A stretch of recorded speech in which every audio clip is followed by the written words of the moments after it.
گاؤں کی مسجد کے پیچھے ایک بہت پرانا درخت تھا۔ اس کے نیچے ٹوٹی ہوئی چارپائیاں اور پرانی اینٹیں رکھی تھیں۔ امام صاحب ہمیشہ سب کو سمجھاتے، عشاء کی نماز کے بعد وہاں نہ جانا، یہ جگہ ٹھیک نہیں۔ مگر کوئی نہیں جانتا تھا کہ آخر کیوں۔ ایک رات مؤذن صاحب کو مسجد کے لاؤڈ سپیکر کو پلگ چیک کرنا تھا۔ عشاء کے بعد جب وہ اکیلے مسجد کے پچھلے دروازے سے گزرے تو ہوا میں ایک عجیب سی سرسراہٹ ہوئی۔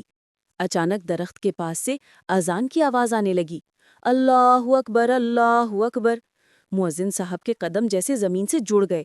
آواز بالکل انہی کی تھی، لیکن وہ تو خود وہاں کھڑے تھے۔